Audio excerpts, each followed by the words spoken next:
Important as के question की list दे दो। हाय हाय, मैं हूँ मुश्किल अकाउंटिंग स्टैंडर्ड का दुश्मन। हाय हाय। अरे बच्चों, अभी 7 तारीख है, तुम्हें अकाउंटिंग स्टैंडर्ड की इंपॉर्टेंट लिस्ट चाहिए? कौन कौन से एएस इंपॉर्टेंट है? ऐसा क्यों तुम ऐसी सिचुएशन में फंस जाते हो हर बार, पूरा नहीं कर सकते? खैर कोई बात नहीं, इस वीडियो में दोनों ही सिनेरियोज आपको मैं बताऊंगा। अगर आप पूरा तैयारी कर रहे हैं तो कैसे कैसे करें, मैं कहाँ करा रहा हूँ फ्री में पूरी तैयारी एएस की, और अगर आप अभी ऐसी सिचुएशन में है कि केवल इंपॉर्टेंट एएस कर सकते हैं तो कौन से ऐसे एएस हैं जो मोस्ट एक्सपेक्टेड है, जहाँ से इजीली मैक्सिमम मार्क्स की कवरेज आपकी हो जाएगी, पेपर में क्वेश्चंस वहीं से देखने को मिलेंगे। इसीलिए सबसे पहले इस वीडियो को एक लाइक कर दो, क्योंकि आपकी भारी डिमांड पर मैं ये वीडियो बनाया हूँ, पूरा एनालिसिस करके पूरा मॉड्यूल वाइज बताऊंगा। मॉड्यूल 1 के अलग अलग हेड में जो एएस है, 2 के अलग अलग हेड में जो एएस है, कौन सा कहाँ से कैसे आ सकता है। इसलिए प्लीज लाइक कर दीजिए और सब्सक्राइब करके बेल आइकन दबाना भी बेहद जरूरी हो जाता है। पूछो क्यों? तुम्हारा ही फायदा है। क्या फायदा है? अगर आप बेल आइकन दबा लोगे तो जो हमारी रिवीजन चल रही है, सारे अकाउंटिंग स्टैंडर्ड्स की स्क्रैच से रिवीजन करा रहा हूं स्टडी मैट के सारे क्वेश्चंस के साथ, उसकी एक वीडियो डेली आती है 8:30 बजे, वो सबसे पहले फिर आप तक पहुंचेगी। सर कुछ क्वेश्चंस हो गए हैं क्या ऑलरेडी, कुछ लेक्चर्स हो गए हैं क्या, रिवीजन हो गई है क्या? हाँ, उसका लिंक वीडियो के डिस्क्रिप्शन में प्लेलिस्ट लिंक के नाम से मिल जाएगा। जो हो गए हैं वो देख लो, सब्सक्राइब करके बेल आइकन दबा लो, आगे आने वाले भी आपको मिल जाएंगे। मैंने यूट्यूब पर एएस 1 to 5 का कॉन्सेप्ट कराया, फिर उसके क्वेश्चंस, फिर 6 to 10 कॉन्सेप्ट, क्वेश्चन 6 और 8 तो है ही नहीं, फिर कुछ कॉन्सेप्ट, फिर क्वेश्चन स्क्रैच से कराया। पहली बार भी पढ़ोगे तो भी समझ में आएगा, सारे क्वेश्चन स्टडी मैट के। सर मॉड्यूल 3 नहीं कराया, उस प्लेलिस्ट के लिंक में मॉड्यूल 3 भी है सर, जाकर के देखो सर। मॉड्यूल 3 की सारी रिवीजन पॉडकास्ट वे में स्क्रैच से, और स्टडी मैट के क्वेश्चन सॉल्व करवाए हाथ से क्लास यूट्यूब पर ही। सर हमें तो आरटीवी पीवाईक्यू भी चाहिए, केस बेस्ड एमसीक्यू और करा दो 30 मार्क्स के, और हो सके तो चैप्टर वाइज टेस्ट लेके इवैल्यूएट करके दे दो। सर हमें पता नहीं चलता हम मिस्टेक कहाँ कर रहे हैं। उसके लिए इस वीडियो के डिस्क्रिप्शन में बैच है, वो और ले लोगे तो 70-80 नंबर की तो गारंटी हो जाएगी फिर आपकी, पक्की की पक्की। यूट्यूब पर क्या है, कॉन्सेप्ट और स्टडी मैट के क्वेश्चन पूरे सिलेबस के, आरटीवी पीवाईक्यू पिछले 5 अटेम्प्ट के, केस बेस्ड एमसीक्यूज, पूरी स्टडी केस स्टडी जो पेपर में आती है, और chapter wise test checked by me, वो बैच में मिलेगा।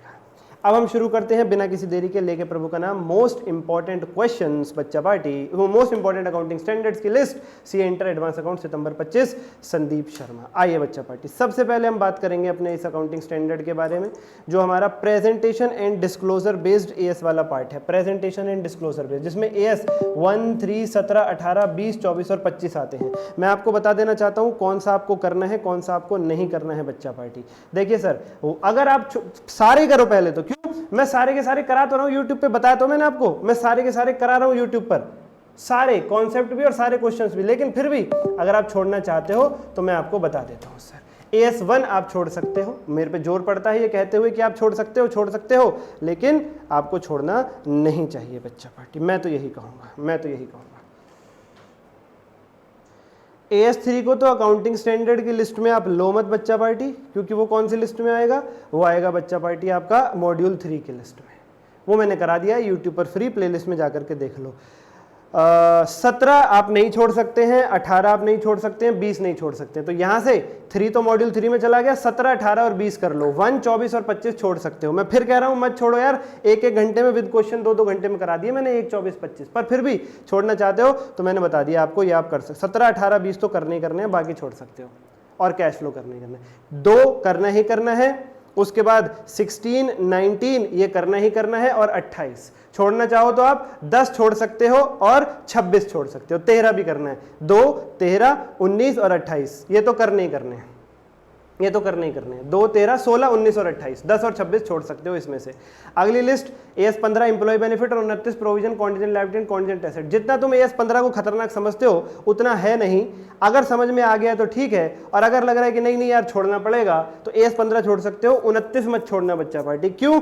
29 से ऐसा क्वेश्चन आएगा जो आसानी से सॉल्व हो जाएगा, औरों के लिए भी टाइम बचाएगा, तो 29 मत छोड़ना अगर इसमें से छोड़ना चाहते हो तो। और यहाँ से 11 और 22 दोनों करने बेहद जरूरी है, फॉरेन एक्सचेंज और accounting for taxes on income. 4 और 5 आप छोड़ सकते हो, इनकी वेटेज थोड़ी कम रहती है और प्रीवियस अटेम्प्ट्स में आया भी नहीं है। यहाँ से मैं तो जोर पड़ रहा है कहते हुए कि छोड़ दो, छोड़ सकते हो, मैंने तो 4 और 5, 15 और 15 30 मिनट के अंदर विद क्वेश्चन समेत करा दिया है। इतना टाइम है तो वहां से जाकर के देख लो, बिल्कुल ही छोड़ना है तो मैं बता ही रहा हूं। और ये इन दोनों में से कोई भी नहीं छोड़ सकते हो, ना ही 7 ना ही 9, दोनों में से कोई भी नहीं छोड़ सकते हो। 14 तो अमेलगमेशन है, गवर्नमेंट ग्रांट चाहो तो छोड़ सकते हो, AS 12 14 अमेलगमेशन है, वो तो वहीं डील होगा, मॉड्यूल 3 का तो कुछ भी छोड़ नहीं सकते हो। और इसमें से AS 21 कंसोलिडेशन कर लो, चाहो तो 23 और 27 छोड़ सकते हो। बड़ा जोर पड़ रहा है पर बता रहा हूँ आपको, इसमें से AS 21 करना पड़ेगा, 23 और 27 छोड़ सकते हो, 21 को गलती से भी नहीं छोड़ सकते हो। अमेलगमेशन, कंसोलिडेशन और ये अपना फाइनेंशियल स्टेटमेंट और इंटरनल रिको, इन 4 में से कोई एक चैप्टर आप छोड़ सकते हो अपनी इच्छा से। ये चारों ही चैप्टर बेहद कीमती हैं, चारों ही बेहद कीमती, इन चारों में से कोई एक छोड़ सकते हो। कैश फ्लो तो आएगा ही आएगा, या तो MCQ में आ जाएगा या सिंपल क्वेश्चन के माध्यम से कोई डायरेक्ट एंड इनडायरेक्ट मेथड का 6 नंबर में आ जाएगा, जैसा प्रीवियसली ट्रेंड चल रहा है, उसको नहीं छोड़ सकते आप। सर अमेलगमेशन, कंसोलिडेशन, इंटरनल रिको और फाइनेंशियल स्टेटमेंट में कौन सा छोड़ दें, आपकी चॉइस के हिसाब से बताओ। मेरी कोई चॉइस नहीं है इन चारों में, आप देखो जिसमें आपको बहुत ज्यादा दिक्कत छोड़ दो। मेरी तो यह है कि इन चारों को जरूर करके जाओ, चारों ही पेपर में आते हैं। अमेलगमेशन, कंसोलिडेशन तो 100% आएगा, फाइनेंशियल स्टेटमेंट आता ही आता है 99%, इंटरनल रिको कभी आ जाता है कभी नहीं। ठीक है जी, और मैंने कराया है प्लेलिस्ट में सब कुछ, अमेलगमेशन, इंटरनल रिको, फाइनेंशियल स्टेटमेंट, सब कुछ with questions, with concept from scratch. Demo दिया है सरपंच साहब का, रिवीजन में कोई डेमो देता, जाकर के प्लेलिस्ट देखो, बैच ज्वाइन करो, चैप्टर वाइज टेस्ट वैल्यूएट करवा के ले लोगे, ITB PYQ का तड़का लगा लोगे, केस बेस्ड MCQs के साथ पार जाओगे। और भी कोई क्वेरी है बैच ज्वाइन करने से पहले मुझसे कुछ पूछना है तो ऊपर दिए गए नंबर पर DM करो बिंदास। आज के लिए इतना ही, धन्यवाद।